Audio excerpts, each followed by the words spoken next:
долгое время, скрываясь за загадочными фото и намеками, японцы наконец представили миру новый RAV4, уже 6-е поколение легендарного кроссовера. И поверьте, тут есть о чем поговорить. RAV4 – это не просто популярный кроссовер. Это один из тех автомобилей, на которых выросло целое поколение водителей.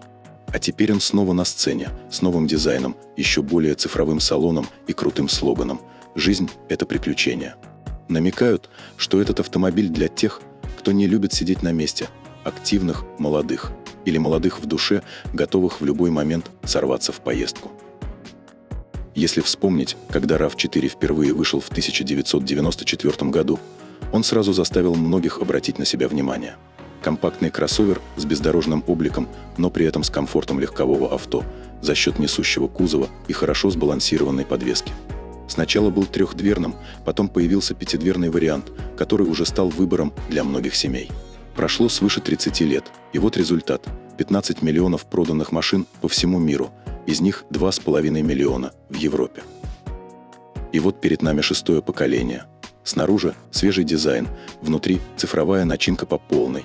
Для плагин-гибрида увеличили запас хода, так что теперь можно ездить на электротяге еще дольше. Задача у дизайнеров и инженеров была не из простых – сделать машину, которая не просто повторит успех предыдущих поколений, а еще и зацепит новых фанатов. Получилось ли у них? Давайте вместе копнем глубже и разберемся, что к чему.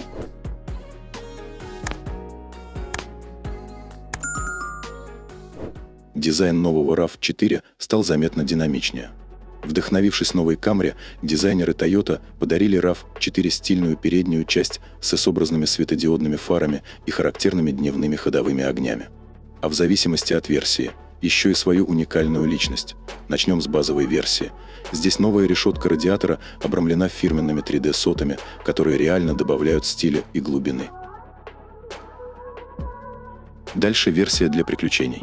Тут уже включается внедорожный режим, более агрессивная решетка, массивные молдинги на арках, шестиспицевые диски с широким протектором, черная обвеска и защитные пластины. Все, чтобы RAV4 выглядел готовым к приключениям за городом. Ну и, конечно, вишенка на торте – версия GR Sport.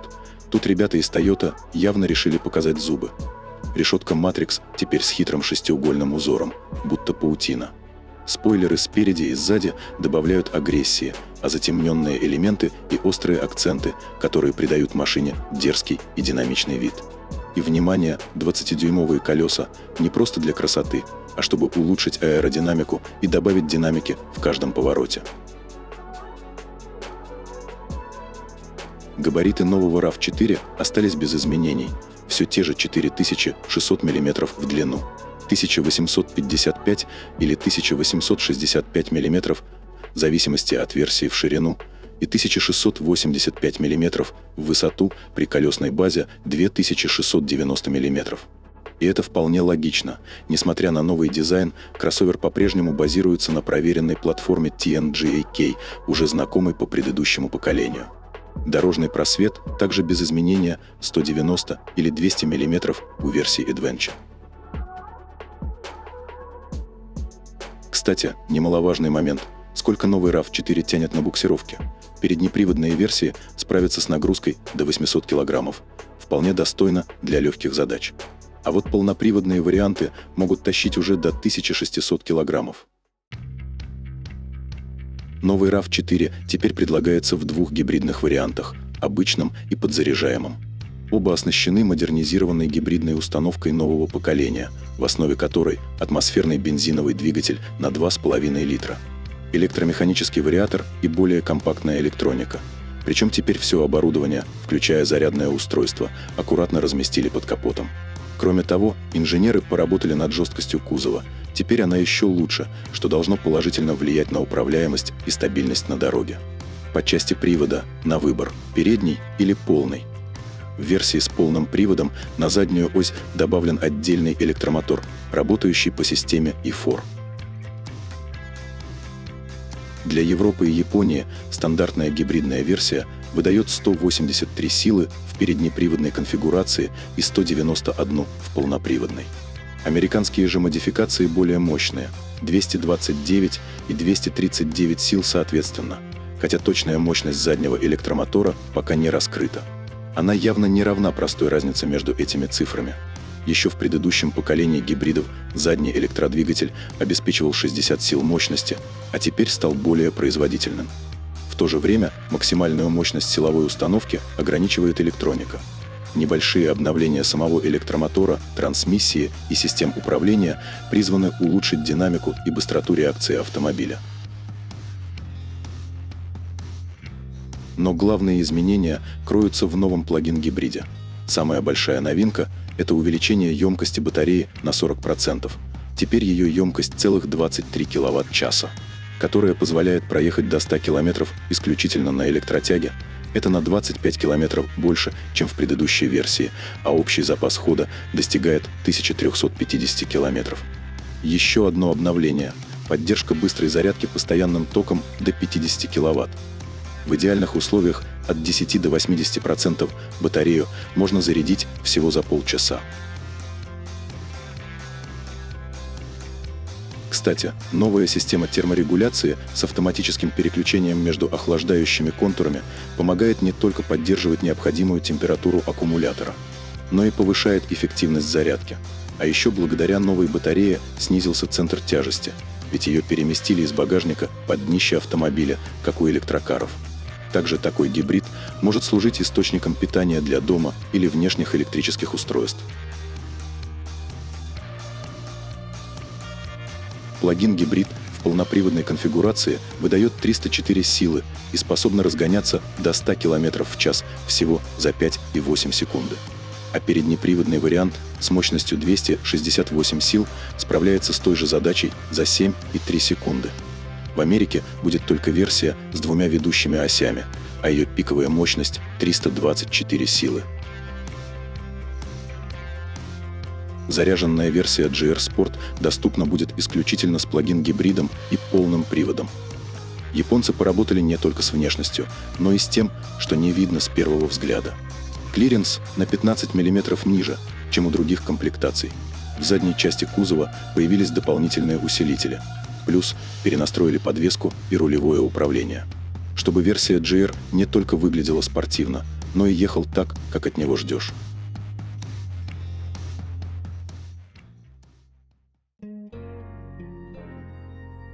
Toyota сделала большой шаг вперед в дизайне интерьера и, что самое важное, значительно увеличила его цифровую составляющую. Перед водителем теперь красуется большая 12,3-дюймовая цифровая приборная панель, а в центре расположился новенький 12- и 9-дюймовый сенсорный экран. У дорогих версий есть проекционный дисплей, а сама передняя панель стала на 40 мм ниже. Главный экран стал аккуратнее и удобнее, а голосовое управление теперь понимает простые повседневные команды. Хотя Toyota оставила несколько физических кнопок для управления основными функциями, такие вещи, как климат-контроль и настройка зарядки.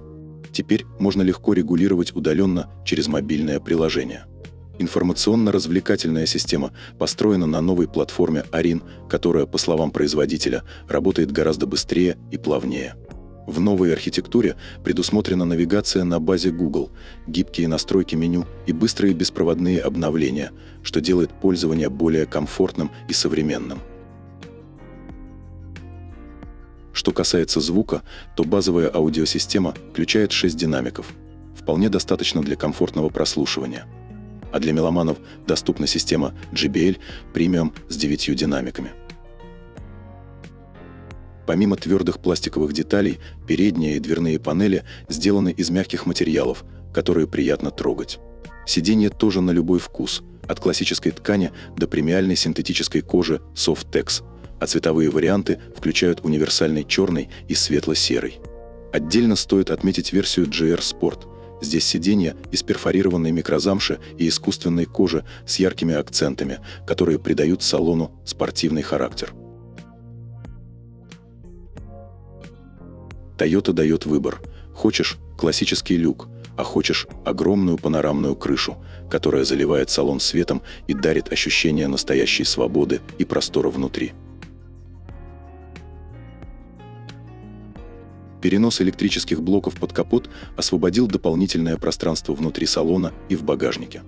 Задний ряд теперь сдвинут немного назад, а спинка заднего сиденья складывается полностью вровень с полом. Удобно и практично для перевозки крупногабаритных вещей.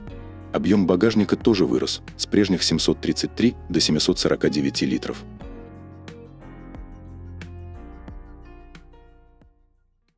Вместе с новым RAV4 Toyota представила и свою новую электронную архитектуру под названием Orin, созданную внутри компании подразделением Vaughan. На этой платформе построены и мультимедийные системы, и более критичные функции, такие как обновленный комплекс систем безопасности Toyota Safety Sense 4, которая получила расширенный набор возможностей с рядом улучшений и дополнений. Например, предупреждение о перехрестном движении спереди. Это новая функция для RAV4. Улучшена система помощи при смене полосы, система предупреждения столкновений получила расширенное распознавание препятствий, включая велосипеды и мотоциклы. А Advanced Park с дистанционным управлением позволяет парковаться со смартфона, стоя рядом с автомобилем. Кроме того, парковка стала проще благодаря улучшенному панорамному обзору с 3D-изображением зоны вокруг авто. Новое поколение RAV4 придется еще подождать. На самых важных рынках, вроде США, RAV4 выйдет к концу этого года. В Японии и Европе он появится в первом квартале 2026. Общая география продаж будет насчитывать 180 стран. Новый Toyota RAV4 – это больше, чем просто кроссовер. Это легенда, которая сохраняет наследие 3 десятилетий, не боится перемен и смело смотрит в будущее. В обновленном виде он совмещает современный дизайн, мощные гибридные технологии и передовые цифровые решения. Он как старый друг, который всегда с тобой и готов покорять новые дороги, идеально подстраиваясь под ритм настоящего. То ли город, то ли бездорожье, то ли далекое приключение, RAV4 уже доказал, что умеет быть универсальным и надежным. И согласитесь, когда автомобиль умеет заряжать не только батарею, но и настроение, это настоящий хит.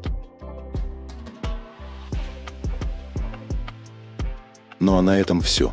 Если вам понравилось видео, не забудьте поставить лайк, а если хотите больше подобных обзоров, подписывайтесь на канал.